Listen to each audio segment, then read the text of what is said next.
April 1815. "But why would you need a season?" Lilly's father, Mr. George Bridge, had reasoned with her when she reminded him of the promise he'd made when she was but 12 years old. "I've a perfectly sound match for you here." A landed gentleman, Mr. Bridge enjoyed a small income, but Lilly and her mother could not depend upon it to secure their distant future. For their home, their estate, most everything the family owned of any value was entailed through the male line. They didn't speak of the precariousness of their situation often, but Lilly knew her father worried. Her parents had not been blessed with any sons. A distant nephew stood to inherit everything. So concerned with financials as of late, Lilly's father was now attempting to retract his promise for the London season. He'd asserted it wasn't necessary.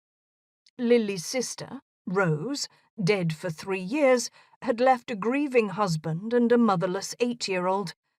Everyone declared a marriage between 17-year-old Lilly and Rose's widower to be the perfect solution. Everyone but Lilly, that was. "You promised me a season, father. I will find my own husband." She'd held her ground fiercely. She would never marry Lord Beauchamp. Her brother-in-law had been obsessed with Rose and had gone into full mourning upon her death.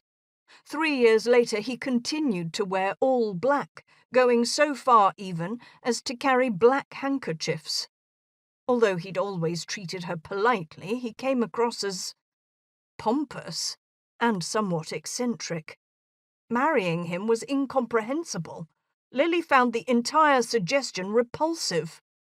She would find her own prince. And so her father had relented. 1 season, he'd said.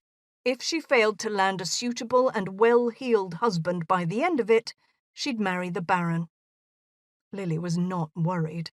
London abounded with eligible bachelors, and although not the beauty that her sister was, Lilly possessed reasonably good looks, and she would have the help of her aunt, Lady Eleanor Sheffield. Having marched with the Tom for decades, Aunt would have received invitations to all the balls, garden parties, and recitals necessary for Lilly to find her prince. She was to sponsor Lilly. Hardly a week passed in London before the whirlwind began. Nearly as excited as Lilly, Aunt Eleanor embraced her role as sponsor wholeheartedly. She had even engaged her favourite modiste to design a gown for her niece, special for tonight, for Lilly's debut in society. The dress, fit for a princess, consisted of white chiffon with a silver lace overlay. Aunt Eleanor had insisted it enhanced Lilly's unusual platinum hair.